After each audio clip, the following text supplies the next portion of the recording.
1867లో ఉత్తర Ireland అనేటువంటి దేశంలో ఎమీ Wilson అనేటువంటి ఒక ఆమె జన్మించింది. ఈమె చిన్నప్పటి నుంచే సేవ అంటే చాలా ఆశ. అనేక మందికి సేవ చేయాలని ఆ మనస్సు ఆమెకు ఉండే. తద్వారా దేవుని పిలుపు మేరకు ఆమె స్త్రీల మధ్య, చిన్న బిడ్డల మధ్య సువార్త పరిచర్య ప్రారంభించింది. ఆమె 28వ సంవత్సరమున మిషనరీగా మన భారతదేశానికి ఆమె రావడం కూడా జరిగింది.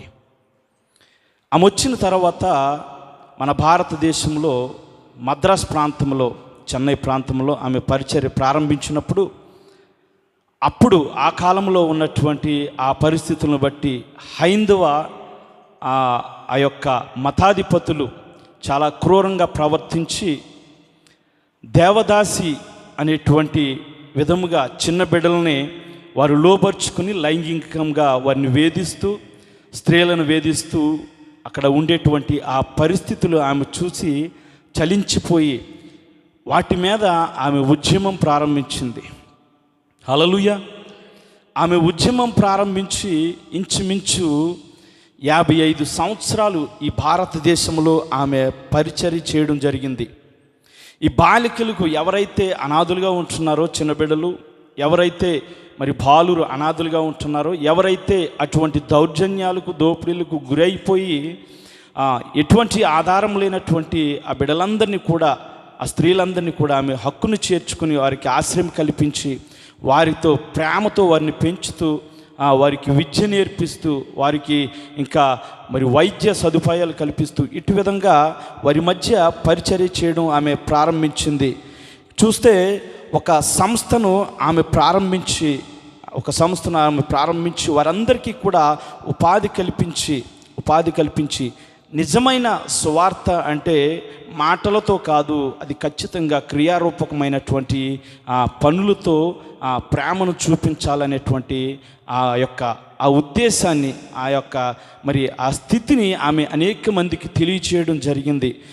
గోల్డ్ కోడ్ అనేటువంటి పుస్తకం, మరొకటి పోండోరో అనేటువంటి బుక్ ఆమెను గూర్చినటువంటి చరిత్రలు, ఆమె గురించినటువంటి హిస్టరీ రాయడం జరిగింది. ఆమె జీవితం మనకి ఏం నేర్పిస్తుందంటే, చాలాసార్లు సువార్త అంటే మాటల వరకే అది పరిమితమైపోతూ ఉంటుంది. సువార్త అంటే మాటల వరకే పరిమితమైపోతూ ఉంటుంది, క్రియారూపకంగా అది జరగట్లేదు. ఈమె యొక్క జీవితం, ఎమీ విల్సన్ అనేటువంటి ఈమె యొక్క జీవితం మనకేం నేర్పిస్తుందంటే, మాటలు మాత్రమే కాదు, క్రియారూపకమైనటువంటి ప్రేమ, క్రీస్తు ప్రేమను వారికి చూపించాలని తన జీవితం నేర్పిస్తుంది. ఎప్పుడైతే మిషనరీగా మన ఇండియా దేశం ఆమె ప్రవేశించిందో, ఇంచుమించు 55 సంవత్సరాల్లో ఆమె ఒక్కసారి కూడా తన స్వదేశమైనటువంటి ఐర్లాండ్కు తిరిగి వెళ్ళలేదని ఆమె చరిత్ర చెబుతుంది. ఆమె మన చెన్నైలోనే, మద్రాసులోనే అక్కడే ఆమె మరణించడం, అక్కడే ఆమె భూస్థాపన చేయడం కూడా జరిగింది. చాలాసార్లు మన జీవితంలో మనం ఎక్కడ వరకు మనం ఆగిపోతూ ఉంటామంటే, దేవుని సన్నిధికి శుక్రవారం, ఆదివారం రావడమే చాలా పెద్ద సేవ అనుకుంటాం మనం కదా. అదే మనం దేవునికి సేవ చేస్తున్నాం అనేటువంటి భ్రమలో కూడా చాలామంది ఉంటారు. ఖచ్చితంగా అది కాదు. దేవుని సన్నిధికి మీరు వస్తున్నారంటే దాని అర్థం అది మీకోసం వస్తున్నారు. దేవుని పరిచర్య అది కాదు. చాలామంది దేవుని సన్నిధికి నడిపించాలంటే ట్రాన్స్పోర్ట్ నడిపించే వారికి చాలా భారంగా ఉంటుంది. మీరు ఒకరినొకరు పురుగొల్పకొని, ఒకరినొకరు క్రీస్తును అంగీకరించి, క్రీస్తు ప్రేమను ఎరిగినటువంటి మనము ఒకరినొకరు పురుగొల్పుకొని సువార్త సేవలో ఖచ్చితంగా ముందుకు కొనసాగవలసిన వారమై ఉన్నాం.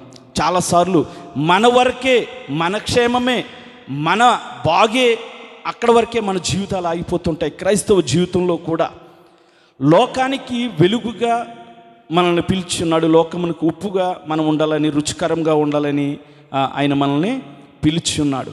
ఈ పిలుపు మన వ్యక్తిగత జీవితం వరకే ఆగిపోతే గనక అది ఎటువంటి ఉపయోగం లేదనేటువంటి విషయాన్ని మీకు జ్ఞాపకం చేస్తున్నాను.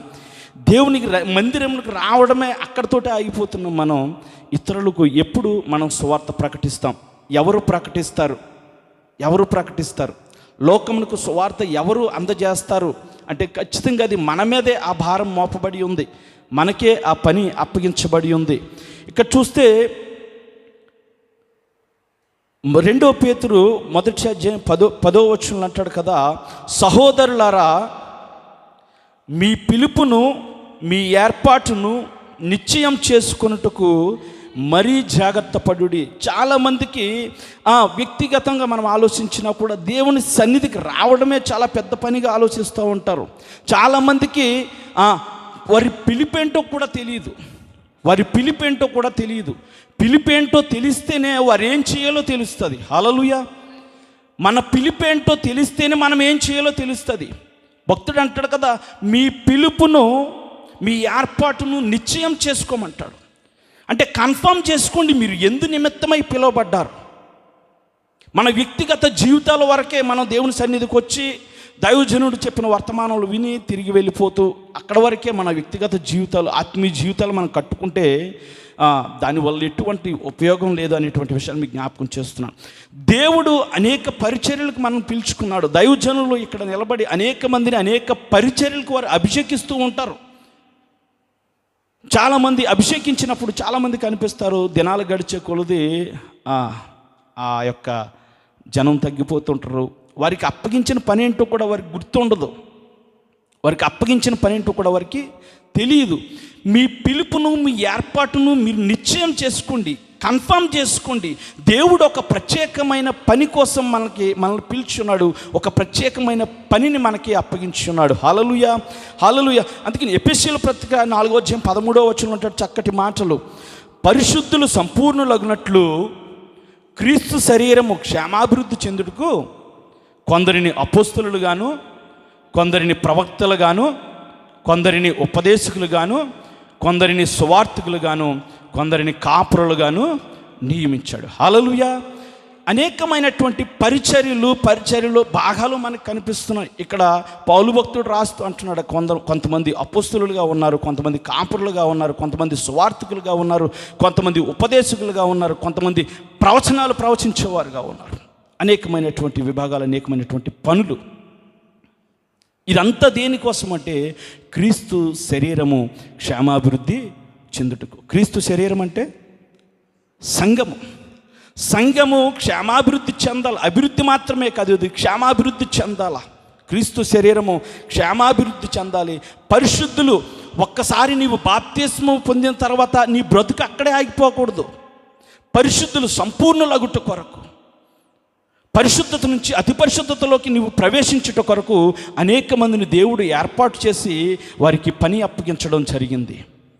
వారి మాత్రమేనా అనుకుంటాం మనం, వారి మాత్రమే కదా కాపురులు కదా, ఉపదేశకులు కదా, సువార్తికులు కదా అని మనం అనుకుంటాం. వారికి మాత్రమే పని అప్పగించలేదు. ఇంకా ఎదరికి వెళ్తే అంటాడు కదా, మార్కు సువార్త 16వ అధ్యాయం 15వ వచనంలో, మీరు సర్వలోకమునికి వెళ్ళి సర్వ సృష్టికి సువార్త ప్రకటించుడి. హల్లెలూయా. ఎఫెసీయులకు రాసిన పత్రికలో పౌలు భక్తుడు అంటాడు, కొందరిని మాత్రం ఏర్పాటు చేశాడు ఈ సంఘము క్షేమాభివృద్ధి చెందడం కొరకు. ఇక్కడికి వచ్చేటప్పటికి అంటాడు కదా, మీరు సర్వసృష్టికి వెళ్ళి సర్వలోకానికి మీరు సువార్త ప్రకటించండి. అది మనందరికీ అప్పగించబడినటువంటి పని. హల్లెలూయా. ఇప్పుడు ఈ సంఘము అభివృద్ధి చెందడం కొరకు అప్పగించబడిన సువార్తీకరణలో సువార్తికులు ఉన్నారు, ఎవాంజలిస్టులు ఉన్నారు. కానీ ఈ మార్కు సువార్తలు అంటాడు కదా, మీరందరూ కూడా ఎవాంజలిస్టులు. హల్లెలూయా. మీరందరూ కూడా సువార్తికులు. మనందరికీ ఉమ్మడిగా అప్పగించబడిన పని ఏదైనా ఉందంటే అది సువార్త పరిచర్య. హల్లెలూయా, హల్లెలూయా. మన మట్టుకు మాత్రమే మనం దేవుని సన్నిధికి వస్తాం. చాలామంది మన ప్రక్క వాళ్ళు వస్తున్నారు. మన బిల్డింగ్లో చాలామంది అబూ హనీఫా ప్రాంతంలో అవుట్రీచ్కి వెళ్ళినప్పుడు ఒకే బిల్డింగ్లో చాలామంది ఉంటారు బిడ్డలు. మీ బిల్డింగ్లో ఎంతమంది వస్తున్నారో మీకు తెలియదు. చాలామందికి ఎవరెవరు వస్తున్నారో మీకు తెలియదు, ఎవరెవరు వస్తున్నారో మానేస్తున్నారో కూడా మీకు తెలియదు. వ్యక్తిగతంగా మన వరకే మనం చూసుకుంటే ఎప్పుడు క్రీస్తు శరీరం క్షేమాభివృద్ధి చెందుతుంది, ఎప్పుడు ఈ లోకానికి మనం సువార్త పరిచర్య చేయగలం. రక్షించబడినటువంటి మనమే ఆ జాగ్రత్తను మనం తీసుకోలేకపోతే లోకంలో ఉన్నవాడికి క్రీస్తు ప్రేమ కానీ, క్రీస్తు గొప్పతనం కానీ, క్రీస్తు చేసిన త్యాగము కానీ వారికి తెలియదు. తెలిసినటువంటి నీవు నేను మాత్రమే క్రీస్తును పరిచయం చేయవలసిన వారమైనా. హల్లెలూయా. చిన్న చిన్న విభేదాలతో ఆమె గొడవ నాకెందుకండి, ఆమె వస్తే ఎంతండి, రాకపోతే ఎంత, నేను వస్తే పోయే, ఇట్లాంటి ఆలోచనలతో మనం బలహీనపరిచేస్తున్నాం. దేవుని బిడ్డలుగా, రక్షించబడిన రక్తంలో కడగబడినటువంటి బిడ్డలుగా ఇది మనకు తగదు. ఖచ్చితంగా మన తోటి వారి యొక్క బాధ్యత మనందరి మీద ఉంది. హల్లెలూయా, హల్లెలూయా. ఈ దినము వాక్యము ద్వారా మనందరితో దేవుడు మాట్లాడుతున్నటువంటి మాట ఖచ్చితంగా మన ప్రక్క వారి బాధ్యత మనది. హల్లెలూయా, హల్లెలూయా. ఇంకా ముందుకు వెళ్తా అంటాడు కదా, ఇశ్రాయేలీయులు పరిశుద్ధ గ్రంథంలో మనం చూస్తే ఇశ్రాయేలీయులు దేవునికి అవిధేయులుగా బ్రతికినప్పుడు ఆ సందర్భంలో యెరూషలేమును శత్రువులకు అప్పగించినప్పుడు, ముట్టడి వేసినప్పుడు దేవునికి దేవుని ప్రజలకు మధ్య ఆ దూరం పెరిగిపోయింది.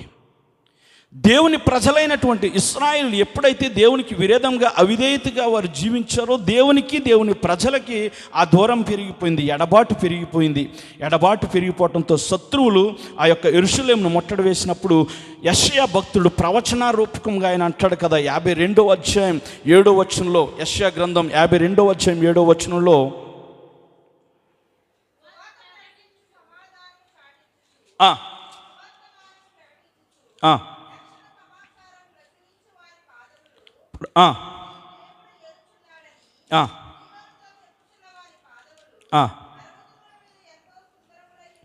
హల్లెలూయా. సువార్త ప్రకటించుచు సమాధానము చాటించుచు సువర్తమానము ప్రకటించుచు రక్షణ సమాచారము ప్రచురించు వారి పాదములు నీ దేవుడు ఏలుచున్నాడు. ఎవరు ఏలుచున్నాడట? నీ దేవుడు ఏలుచున్నాడు. మనల్ని ఏలే దేవుడు ఆయన అనేటువంటి చెప్పేటువంటి వార్త ఎవరైతే ప్రకటిస్తారో వారిని గురించి ప్రవచనారూపకంగా యెషయా భక్తుడు మాట్లాడుతున్నటువంటి మాట, వారి పాదములు ఏమై ఉన్నాయట? పర్వతముల మీద ఎంతో సుందరములై ఉన్నాయి. హల్లెలూయా, హల్లెలూయా. ఎప్పుడైతే ఇశ్రాయేలుకి దేవుని నుంచి ఎడబాటు వచ్చిందో శత్రువులు వారి మీద అటాక్ చేయడం జరిగింది. అటాక్ చేయడం కారణం చేత మరలా వారిని పురుగొల్పట్టుకు, మరలా వారిని రేపుటకు, మరలా ఏది సత్యమో ఎవరు నిజమైన దేవుడో వారి దేవుని గురించి తెలియజేసేటువంటి సువార్త, దేవునితో వారికి సమాధానం లేనటువంటి స్థితిలో, దేవుని ద్వారా రక్షణ అనేటువంటి అనుభవం లేనటువంటి స్థితిలో వారు ఉండగా వారికి సమాధాన సువార్త, రక్షణ సువార్త ఎవరైతే ప్రకటిస్తారో వారి పాదములు పర్వతముల మీద సుందరములై ఉన్నాయి. హల్లెలూయా, హల్లెలూయా. ఆయన రాస్తా అంటాడు కదా, ఈ మాటను మనం జ్ఞాపకం చేసుకున్నప్పుడు నహూము గ్రంథంలో కూడా అదే మాటను మరలా ఆయన ఎత్తి చూపిస్తూ ఉంటాడు. సమాధాన సువార్త, రక్షణ సువార్త, ఒక మంచి వార్తను మనము లోకమునకు ప్రకటించవలసిన వారమై ఉన్నాం. మనమే ప్రకటించాలా. ఆ పని ఎవరో వచ్చి చేయరు. ఒక కాపరులకో లేకపోతే ఎవాంజలిస్టులకో లేకపోతే ప్రత్యేకమైనటువంటి వ్యక్తులకు అది అప్పగించబడినది కాదు. మీరు సర్వలోకానికి వెళ్ళి సర్వ సృష్టికి సువార్త ప్రకటించండి అనేది మీ అందరికీ అప్పగించబడినటువంటి ఆజ్ఞ అయి ఉన్నది. వ్యక్తిగతంగా నా మట్టుకే నేను చూసుకుంటూ నా వ్యక్తిగత జీవితం, నా భక్తి జీవితం, నా కుటుంబం, నా పిల్లలు అంటూ నువ్వు అక్కడే ఆగిపోవడం వల్ల దేవుని ఆజ్ఞను నువ్వు పాటించటం లేదు అనేటువంటి విషయాన్ని మీకు జ్ఞాపకం చేస్తున్నాను. పాపము అంటే పరిశుద్ధ గ్రంథం మనందరికీ తెలుసు. పాపం అంటే అర్థం ఏంటి? ఆజ్ఞ అతిక్రమం. పాపం అంటే ఆజ్ఞ అతిక్రమం. ఆయన ఏదైతే చెయ్యొద్దన్నాడో అది చేయకుండా ఉండాల. ఒకవేళ చేస్తే అది పాపం. ఆయన ఏదైతే చెయ్యమన్నాడో అది చెయ్యకుండా ఉండడం కూడా పాపమే. అది చేయకుండా ఉండడం కూడా పాపమే. నీ పిలిపేమై ఉంది, నీ ఏర్పాటు ఏమై ఉందో నీకు తెలుసుకోకుండా, దానిని కన్ఫర్మ్ చేసుకోకుండా దేంట్లో పడితే దాంట్లో దూరిపోదామంటే నువ్వు చేసే ఆ యొక్క సేవ ఫలభరితం కాకుండా పోతుంది. ఈ రోజున మన పిలుపేంటో మనకు తెలియదు, మన ఏర్పాటు ఏంటో మనకు తెలియదు. అది తెలియకుండా మనం ఏం చేయాలో కూడా మనకి తెలీదు. అలా ఆ కారణం చేత ఈ దినం అనేక సంఘాలు బలహీనపడిపోతున్నాయి. ఆ కారణం చేతే పని అనేది, సువార్త పని అనేది జరగకుండా ఆగిపోతుంది. నీ పిలుపు సర్వలోకానికి వెళ్ళి నీవు సర్వ సృష్టికి సువార్త ప్రకటించినట్టే కనీసం మన ప్రక్కన ఉన్న వారిని కూడా మనం పట్టించుకో. మన ప్రక్కన ఉన్నవారు ఒకవేళ ఏ బలహీన కారణం చేత వారు సంఘానికి రాకపోయినా కూడా నాకెందుకు అనుకుంటాం. ఒకవేళ ఏ కారణం చేత ఆమెతో విభేదాలు ఉన్నా పక్కన పెట్టేస్తుంటాం. ఒక క్రైస్తవులుగా, దేవుని బిడ్డలుగా ఇది మనకి సరి అయినది కాదు. ఇది మనకి సరి అయినది కాదు. దావీదు భక్తుడు అంటాడు కదా, కీర్తన 71:18 వచ్చే తరము వారికి నీ గొప్పతనము గురించి చెప్పడానికి అంటాడు. చదవండి ఒకసారి అన్నమాట. 71:18 దేవా నీ బాహుబలమును గూర్చి నేను తెలియచెప్పినట్లు తలనెరసి వృద్ధుడునయ్యుండు వరకు నన్ను విడవద్దు.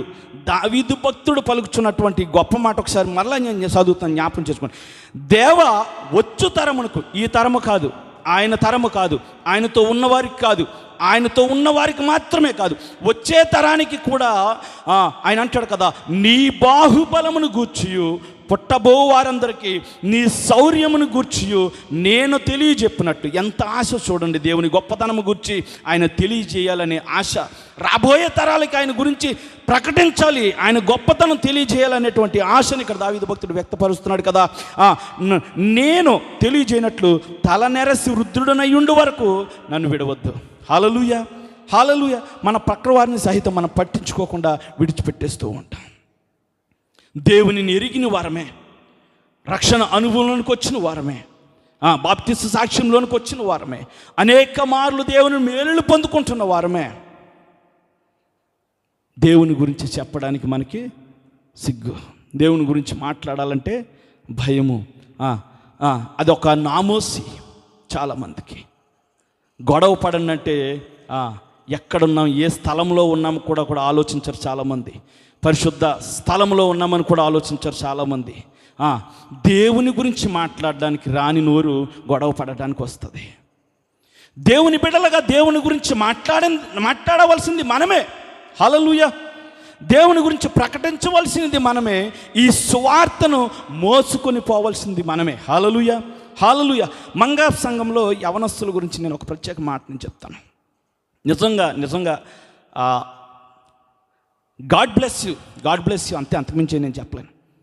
చాలా చక్కటి పరిచర్య సువార్త గురించి వారు చేస్తూ ఉంటారు. చక్కగా వారు కమ్యూనికేట్ చేసి దైవజనులతో కలిసి మమ్మల్ని కమ్యూనికేట్ చేసి మమ్మల్ని కూడా వారు పురుగొల్పి, నేను డ్యూటీ చేసి చాలా భారంతో వచ్చినప్పుడు, అనయ్య పలానా చోటకి వెళ్ళాలంటే నేను చాలా భారంతో అలసిపోయి ఉంటాను, కానీ వారు పిలిచే పిలుపుకు నేను ఎప్పుడు నో చెప్పలేను. హల్లెలూయా. ఆ బాధ్యత మనది, మనమే చేయాలా. ఇక్కడ పరిశుద్ధ గ్రంథంలో 2వ రాజులు 6:24 ఒక చక్కటి మాటలు ఉన్నాయి. చదువు తల్లి.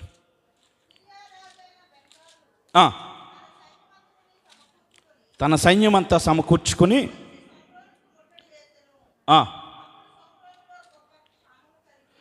అప్పుడు సోమ్రోనుకు గొప్ప క్షామము కలిగి ఉండగా. చాలు. ఇక్కడ చూస్తే అటు తర్వాత సిరియా రాజైన బెన్హదదు తన సైన్యం అంతటిని సమకూర్చుకొని వచ్చి సోమ్రోనుకు ముట్టడి వేశాడు. ఎప్పుడైతే ఇశ్రాయేల్ రాజు ఇందాక చెప్పినట్టుగా మరలా దేవునికి అవిధేయులుగా ఎప్పుడైతే వారు ప్రవర్తిస్తుంటారో శత్రువుల చేతికి ఆయన అప్పగించేస్తూ ఉంటున్నాడు. వారిని అప్పగించేస్తూ ఉన్నాడు. ఇక్కడ జరిగినటువంటి సన్నివేశం ఏంటంటే, అటు తర్వాత సిరియా రాజైన బెన్హదదు తన సైన్యమంతటిని సమకూర్చుకొని వచ్చి సోమ్రోనుకి ముట్టడి వేయగా అప్పుడు సోమ్రోనులో గొప్ప క్షామము కలిగింది. చాలా ఎత్తైనటువంటి గోడలు కలిగినటువంటి ప్రాంతం అది. హల్లెలూయా. అటువంటి ప్రాంతమును ఇప్పుడు సిరియా రాజు బెన్హదదు తన సైన్యంతో ముట్టడి వేసి అక్కడ రాకపోకలు లేనటువంటి పరిస్థితి, అక్కడ ఉన్నటువంటి జనులు క్షామము కలిగింది, ఆహారం లేనటువంటి పరిస్థితి, చాలా వ్యయం ఖర్చులు పెరిగిపోయినాయి, అక్కడ చాలా ఖర్చులు పెరిగిపోయినాయి. అటువంటి భయంకరమైన పరిస్థితుల్లో 7వ అధ్యాయంలో చూస్తే 3వ వచనం ఒకసారి చదువుదాం. అప్పుడు పట్టణపు గుమ్మమునొద్ద 4 కుష్ఠరోగులు ఉండగా వారు ఒకరినొకరు చూసి మనము చచ్చిపో వరకు ఇచ్చట ఎందుకు కూర్చుండవలెను. ఇక్కడ జరిగినటువంటి సన్నివేశం ఏంటంటే, సోమ్రోనును ముట్టడి వేశారు. ఈ యొక్క కుష్ఠరోగులు బయట ఉన్నారు. ఈ 4 కుష్ఠరోగులు కూడా ఆ గవిని బయట ఉన్నప్పుడు వారు అనుకుంటున్నటువంటి ఆలోచన, వారు అనుకుంటున్నటువంటి మాటలు, ఇక్కడ ఉంటే మనం ఎలాగా చచ్చిపోతాం, ఏదైనా చచ్చిపో వరకు ఇచ్చట ఎందుకు కూర్చుండనేలా పట్టణంలోనికి పోదుమని కొంచెమి పట్టణమందు క్షామముందన్నందున అచ్చట చనిపోదుము. పట్టణంలోకి వెళ్ళినా కూడా అక్కడ కరువు ఉంది, అక్కడ చచ్చిపోతాము.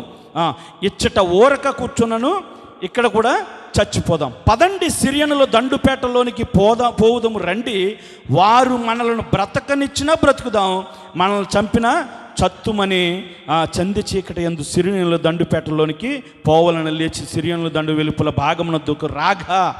ఇక్కడ చూడండి, వారు చావుకు దగ్గరే ఉన్నారు. ఇప్పుడు సోమరంలో ప్రవేశించాలంటే అక్కడ క్షామం ఉంది, కరువు ఉంది, అక్కడికి వెళ్ళినా చచ్చిపోతాం. ఇక్కడ సిరియనుల దండులోకి వెళ్తే అక్కడికి వెళ్ళినా చచ్చిపోతాం, ఈ బయట ఉన్నా చచ్చిపోతాం.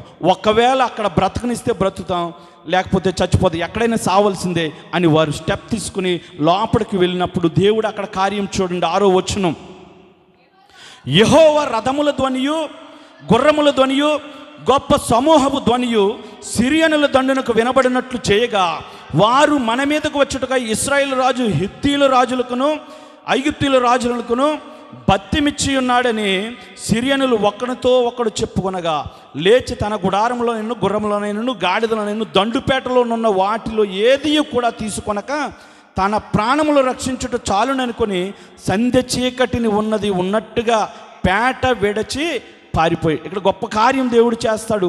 ఈ 4 కుష్ఠరోగులు కూడా చచ్చం ఎక్కడైనా చావాలని ఆ సిరియనుల దండుపేటలోనికి వెళ్ళినప్పుడు యెహోవా దేవుడు గొప్ప రథముల శబ్దం అక్కడ వినిపించినప్పుడు సిరియనులు అనుకుంటారు కదా, వీళ్ళు చాలా మందితో కలిసి మన మీదకి యుద్ధానికి వస్తున్నారు, ఇప్పుడు మనం ఇవన్నీ తీసుకుని వెళ్తే మనం చస్తాం ఖచ్చితంగాని, వారు ప్రాణం బ్రతికించుకుంటే చాలని ఆ పేటను విడిచిపెట్టి వారు పారిపోవడం జరిగింది. పారిపోతే ఈ కుష్ఠరోగులు లోపలికి వెళ్ళారు. నేను క్లుప్తంగా చెప్తున్నాను. కుష్ఠరోగులు లోపలికి వెళ్ళారు.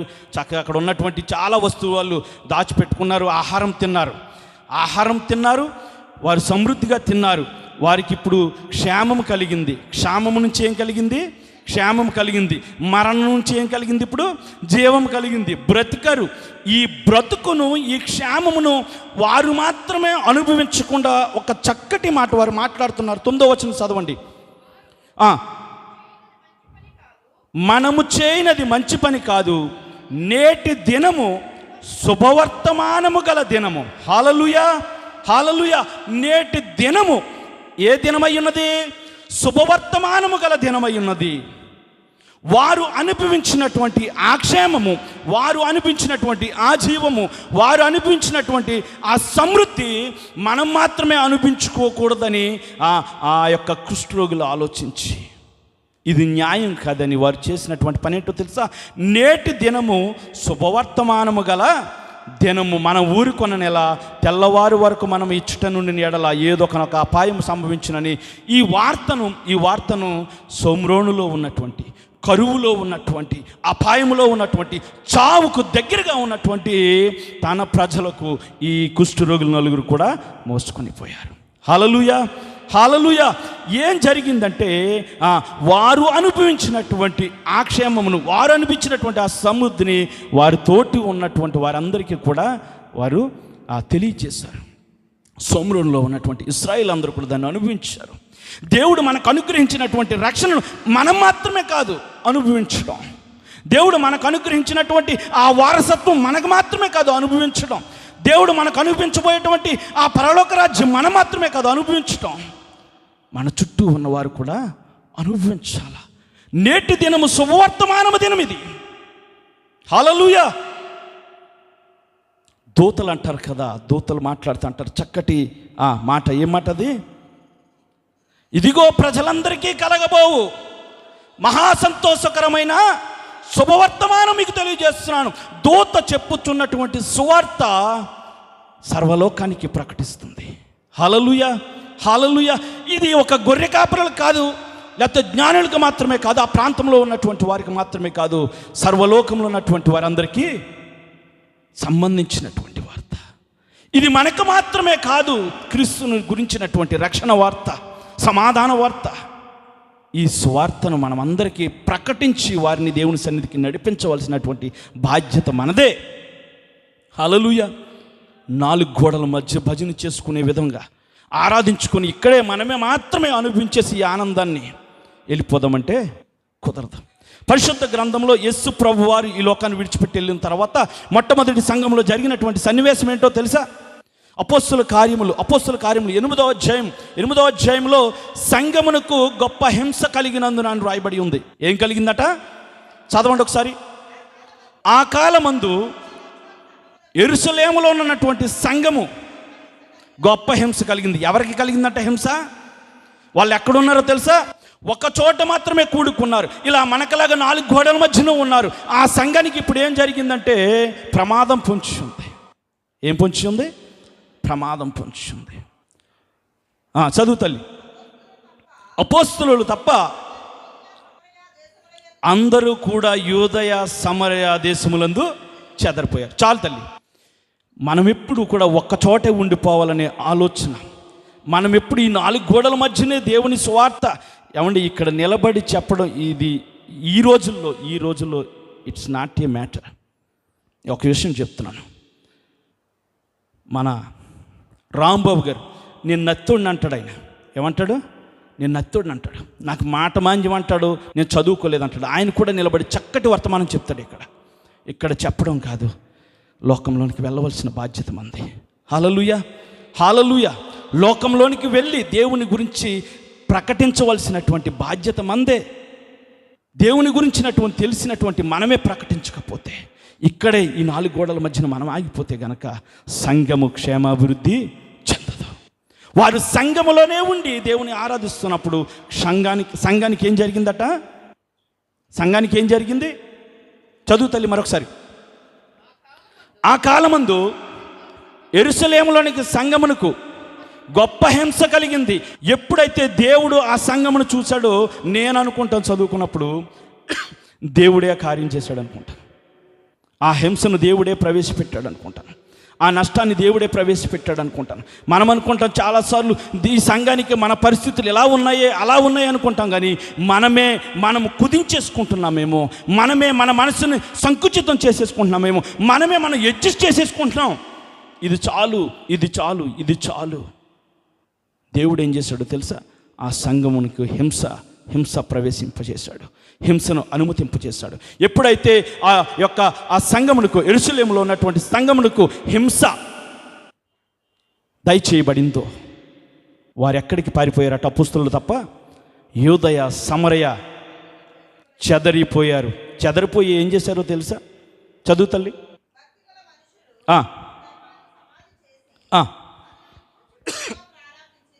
తర్వాత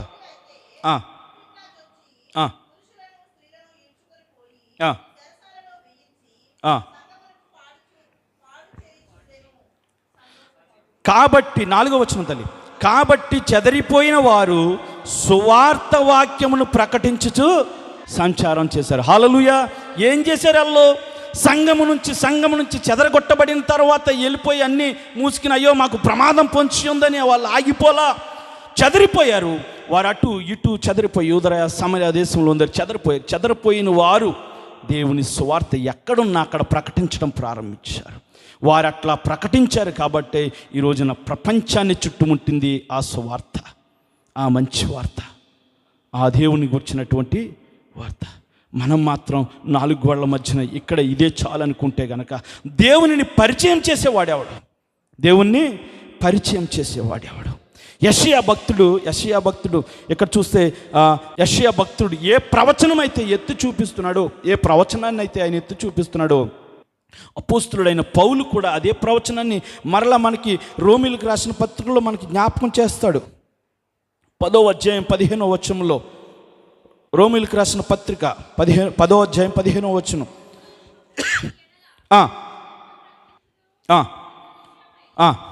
ఉత్తమమైన వాటిని గూర్చిన సువార్త ప్రకటించు వారి పాదములు ఎంతో సుందరమై ఉన్నవి. హల్లెలూయా. ఒకప్పుడు యెషయా భక్తుడు ప్రవచించిన ఆ ప్రవచనం దేవుని నుంచి ఎడబాటు వచ్చినటువంటి ఇశ్రాయేలుకు దేవునికి మరలా పునరుద్ధీకరణ కొరకు ఆయన ప్రవచించాడు. ఆ ప్రవచన ప్రకారం అక్కడ సువార్త ప్రకటించబడింది. కానీ అదే ప్రవచనాన్ని అపోస్తలుడైన పౌలు భక్తుడు ఇక్కడ మరలా మనకు జ్ఞాపకం చేస్తున్నాడంటే ఇది పునరుద్ధీకరణ కాదు. ఇది పునరుద్ధీకరణ కాదు. దేవునితో ఎవరైతే దూరంగా ఉన్నారో, దేవుని ఎరిగినటువంటి వారిని, దేవునికి దూరంగా ఉన్నటువంటి వారిని దేవునితో సంధి చేయడానికి, హల్లెలూయా హల్లెలూయా, దేవునితో సంధి చేయడానికి, సయోధ్య చేయడానికి పౌలు భక్తుడు ఇక్కడ మాట్లాడుతున్నాడు. ఆ బాధ్యత మనందరిది, దేవుని సన్నిధికి రావడం. మనకి చాలా పరిస్థితులు మనకి అనుకూలంగా ఉండకపోవచ్చు, మన కుటుంబ పరిస్థితులు అనుకూలంగా ఉండకపోవచ్చు. ఖచ్చితంగా దేవుణ్ణి అడగాలి, దేవుని ద్వారా పొందుకోవాలి. అక్కడతోటి ఆగిపోవటం కాదు మన ఆత్మీయ జీవితం. మనం పొందుకున్నది ఆ కుష్ఠరోగుల వలె మనం పొందుకున్నది ఇతరులకు మనం ప్రకటించాలి, ఇతరులకు మనం తెలియజేయాలి. క్రీస్తు శరీరం ఎప్పుడు క్షేమాభివృద్ధి చెందుతుందంటే, ఎప్పుడు అభివృద్ధి చెందుతుందంటే మనందరము కూడా స్వార్థకులుగా మారినప్పుడు. హల్లెలూయా. నిజంగా ఇక్కడ ఉన్నటువంటి మనమందరం కూడా స్వార్థకులుగా మారితే ఈ స్థలం సరిపోతుందా? అప్పుడు పెద్ద ఆయన వచ్చి మరొక బ్రాంచ్, హల్లెలూయా, అటు విధంగా దీవించును గాక. ఆమేన్. ఇక్కడ చూస్తే పరిశుద్ధ గ్రంథంలో యోహాను సువార్త 4వ అధ్యాయం 5వ వచనంలో సుకారాను ఊరిలో సమరయ స్త్రీ కూడా మనకు కనబడుతుంది. ఊరిలో సమరయ స్త్రీ కూడా మనకి కనబడుతుంది. ఆమె పొందినటువంటి అనుభవాన్ని ఒకసారి చూడండి. 4వ అధ్యాయం 5వ వచనం చదువుతాలి.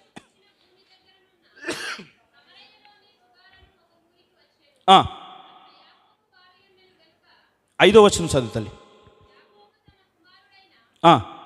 యోసేపుకిచ్చిన భూమి దగ్గరనున్న సమరయలోని సుకారను ఒక ఊరికి వచ్చను. మీకు అందరికీ తెలిసిన సన్నివేశం ఇది. యేసు ప్రభు వారు వచ్చాడు. అదే సమయంలో ఆ స్త్రీ అక్కడ నీళ్లు పట్టుకోవడానికి వచ్చింది. ఆమె యొక్క జీవితాన్ని ఎప్పుడైతే యేసు ప్రభు వారు బట్టబయలు చేశాడో, ఎప్పుడైతే ఆమెను గురించినటువంటి విషయాలన్నీ ఆయన చెప్పాడో, ఆమెలో ఒక మార్పును మనం చూస్తున్నాం.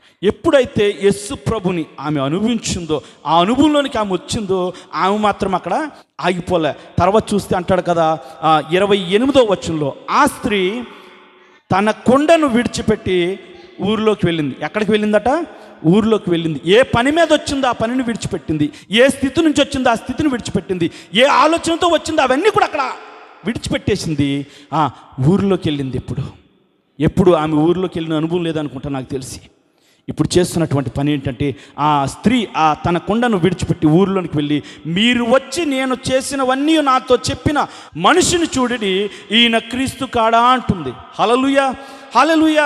ఒక పాపాత్మురాలుగా పిలువబడుచున్నటువంటి, ఒక విలువలేనటువంటి స్త్రీ ఎప్పుడైతే యేసు ప్రభువుని అనుభవించిందో, ఆ అనుభవాన్ని తన మాత్రమే కాదు, తన ఊరిలో ఉన్నటువంటి ప్రజలందరికీ కూడా ప్రకటిస్తుంది.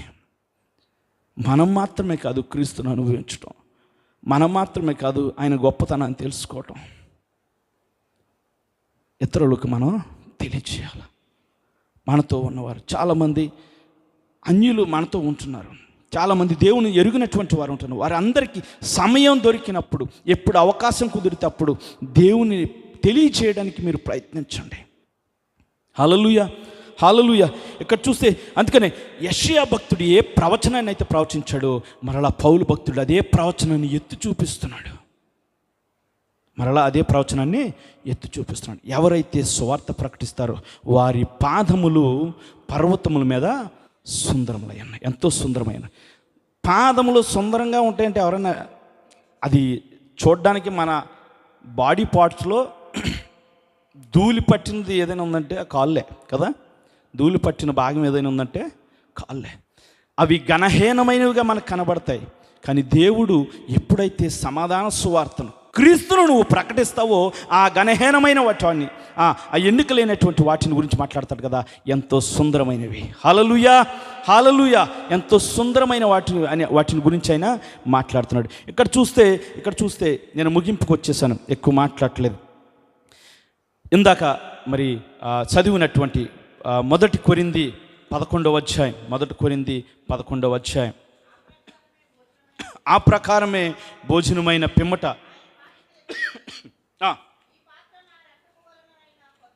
ఈ పాత్ర నా రక్తము వలనైన కొత్త నిబంధన, మీరు దీనిలోనిది తాగునప్పుడల్లా నన్ను జ్ఞాపకం చేసుకున్నట్టుగా దీనినే చేయడం.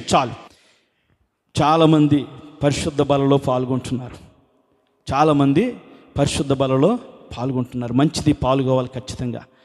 పాల్గొన్నటువంటి మనందరికీ ఆ తర్వాత అది కంటిన్యూ మనం చదవాలి ఖచ్చితంగా, మన జీవితంలో దాన్ని అన్వయించుకోవాలా ఖచ్చితంగా. ఆయన అంటాడు కదా, మీరు ఈ రొట్టెను తిని ఈ పాత్రలోనిది తాగునప్పుడల్లా ప్రభువు వచ్చు వరకు ఆయన మరణమును ప్రచురించెదరు. హల్లెలూయా, హల్లెలూయా. ఈ వార్తను, క్రీస్తును గురించినటువంటి వార్తను ప్రచురిస్తున్నామా, తెలియజేస్తున్నామా, ప్రకటిస్తున్నామా? ఒక బల్లలో పాల్గొనేటువంటి అక్కడి వరకే మనం వెళ్ళి ఆగిపోతున్నామేమో. దేవుడిది ఆజ్ఞారూపంగా మనకి ఇచ్చి ఉన్నాడు.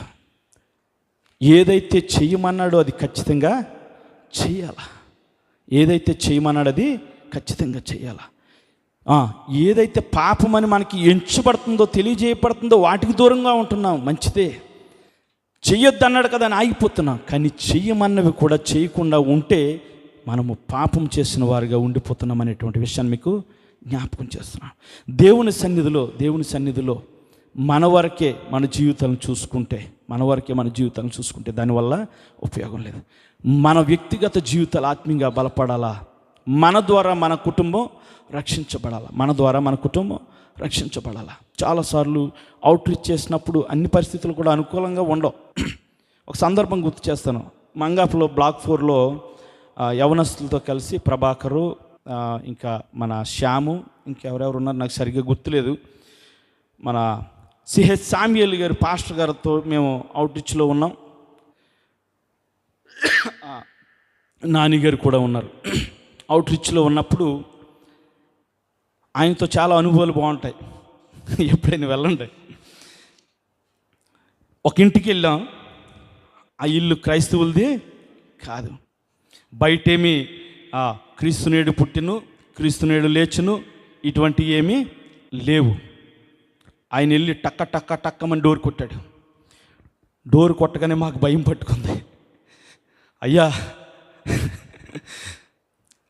వాళ్ళు ఎవరో మనకు తెలియదంటే లోపల నుంచి ఒక స్వరం వినపడ్డది. మెనో అన్నదంతే ఆమె. ఈయన ఏం సమాధానం చెప్పాడో తెలుసా? హల్లెలూయా అన్నాడు. నిజంగా మాకు మైండ్ బ్లాక్. ఆమె లోపల నుంచి అరబీలో ఎవరు అని అడిగితే ఈయన చెప్పిన మాట హల్లెలూయా అన్నాడు. అంతే, అయిపోయాం ఇవ్వాలనుకున్నాను. మేము యవనస్తులంతా కూడా దూరంగా వచ్చాం. ఏమంటే ఆమె అరబీలో మాట్లాడుతుందంటే ఆయన చెప్పిన సమాధానం ఏంటో తెలుసా?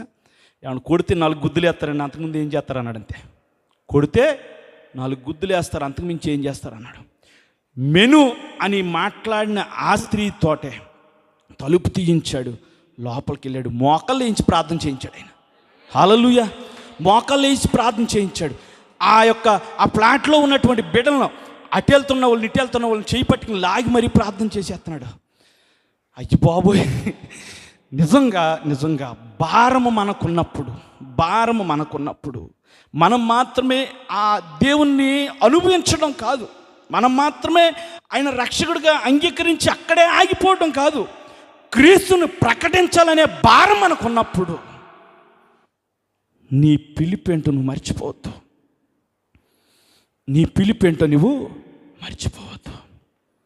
నీవు పాపం చేస్తున్నావు, జాగ్రత్త. దేవుని పరిచర్య విషయంలో నీవు నిర్లక్ష్యం చేస్తున్నావు, జాగ్రత్త. దేవుని విషయంలో సువార్త ప్రకటించవలసింది మనమే. అటువంటి మనమే దేవుని విషయంలో నిర్లక్ష్య స్వభావం కలిగి ఉంటే గనక సంఘం నీరసించిపోతుంది, బలహీనపడిపోతుంది. హల్లెలూయా. లేచి నిలబడదాం. ఒక్క నిమిషం ప్రార్థన చేసుకుందాం. ఈ దినం దేవుడు ఎందుకు ఈ మాటలు వినిపించాడో అది ఆయన చిత్తమై ఉంది. మనం వరకే దేవుని సన్నిధికి వచ్చి ప్రార్థన చేసుకుని మనం వెళ్ళిపోతే, అట్టివారిగా ఉండిపోతే కనుక అది నిష్ప్రయోజనం మన జీవితాలకి. మన పిలుపు మనం నిశ్చయం చేసుకోవాల్సిన వారమై ఉన్నాం, దానిని ఖచ్చితం చేసుకోవాల్సిన వారమై ఉన్నాం. మన పిలుపేంటో మనం ఎరగకపోతే మనం ఏం చేయాలో మనకు తెలీదు. అట్టి స్థితిలో మనం ఉండిపోతే మన వ్యక్తిగత జీవితాలుగా మన వరకే ఉండిపోతే, నిన్ను రక్షించుకున్నది, అన్యుల నుంచి నిన్ను పిలుచుకున్నది, భయంకరమైనటువంటి విగ్రహారాధన నుంచి నిన్ను పట్టుకున్నది, భయంకరమైన స్థితుల నుంచి నిన్ను పిలుచుకున్నది అందుకు కాదు. అనేక మంది నీ ద్వారా దేవుని సన్నిధికి నడిపించబడాలా. అనేక మంది దేవుని సన్నిధికి నీ ద్వారా నడిపించబడాలా, వారు మేలుకరంగా వారి జీవితాలు కట్టబడాలా, దానికి కారణం నువ్వు అవ్వాలా. ఒకవేళ ఈ దినం వరకు గనక మన తోటి వారిని, మన పక్కన వారిని మనం పట్టించుకోకుండా అటువంటి స్థితిలో మనం ఉండిపోతే, ఎవరు ఎట్లా పోతే నాకెందుకు అనుకుని ఉంటే గనక ఈ దినం నీ తీర్మానంలోకి నువ్వు తీసుకోవాలా, ఈ దినం నువ్వు తీర్మానంలోకి రావాలా. పరిశుద్ధాత్ముడు ప్రేరేపించి మాట్లాడుతున్నటువంటి మాటలు ఈ ఒట్టిగా ఆలోచించొద్దు. దేవుడు తన స్వరక్తం ఇచ్చి కాచి మనలందరినీ సంపాదించుకున్నాడు. మన ద్వారా ఈ లోకానికి ఆయన పరిచయం కావాలని ఆశపడుతున్నాడు. మనం నోరు మూసుకుంటే ఆయన ప్రకటించకుండా ఉండిపోతే గనక ఎవరు ప్రకటిస్తారు? పంపించబడిన ఎడల ఎవరు ప్రకటిస్తారు? నీవు నోరు విప్పకపోతే ఎవరు ప్రకటిస్తారు? ఎవరు తెలియజేస్తారు? ఈ దినం నీవు దేవుని సన్నిధిలో నిజంగా తీర్మానం చేసుకో. పరిశుద్ధాత్ముడు మన జీవితంలో కార్యం దయచేస్తాడు. పరిశుద్ధాత్ముడు మన జీవితంలో కార్యం చేసేవాడిగా ఉన్నాడు. దేవా నా మట్టుకే కాదు, నా తోటి వారి బాధ్యత నాది, నా చుట్టూ ఉన్న వారి బాధ్యత నాది. నా సంఘము క్షేమాభివృద్ధి చెందాలి అంటే నేను కూడా సువార్తకులుగా మనం మారాలా. అట్టు కృప మనకు దయచేయను గాక. హల్లెలూయా. యేసయానికి మహిమ చెల్లిస్తున్నాం తండ్రి, మా రక్షకానికి మహిమ చెల్లిస్తున్నాం. మా దేవానికి స్తోత్రములు. మా సంఘమును జ్ఞాపకం చేసుకోండి. మునుపటి మహిమ కంటే అధికమైన మహిమతో మీరు నింపమని అడుగుతున్నాం. దేవానికి స్తోత్రములు తండ్రి. మీరు బలపరచండి స్వామి. ప్రతి వ్యక్తిని మీరు ముట్టండి, ప్రతి వ్యక్తిని మీరు దర్శించండి. నీ రాజ్య వ్యాప్తి కొరకు మేము పాటుపడడానికి సహాయం దయచేయండి. బలపరచండి. దేవానికి స్తోత్రములు.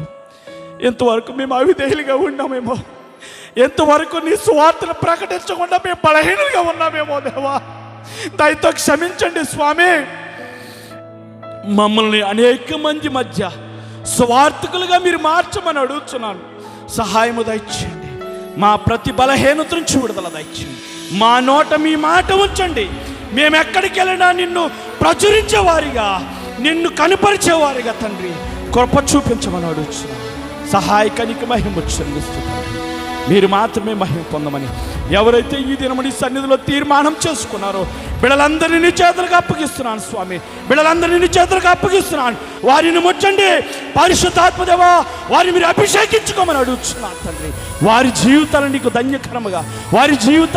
ధన్యకరంగా మీరు మార్చమని అడుగుతున్నాను తండ్రి. నీకు మహిమకరంగా మార్చండి దేవా, నీకు ఉపయోగకరంగా మార్చండి దేవానికి స్తోత్రములు. నీ సువార్త ప్రకటించేవారుగా మీరు మార్చమని అడుగుతున్నాను దేవానికి స్తోత్రం. బలపరిచి స్థిరపరచమని అయా తండ్రి, మీకు మాత్రమే మహిమ ఘనత ప్రభావం చెల్లించుకుంటూ ఎంతవరకు విత్తబడినటువంటి వాక్యం వృధా కాకుండా మా జీవితంలో ఫలింప చేస్తున్నందుకు మీకు మహిమ చెల్లిస్తూ యేసు శక్తి కలిగిన నామములో కొద్ది ప్రార్థన అడిగి పొందుకుని నమ్మ తండ్రి. అందరికీ వందనాలు. దయచేసి కూర్చోండి. ఈ సమయం ఇచ్చిన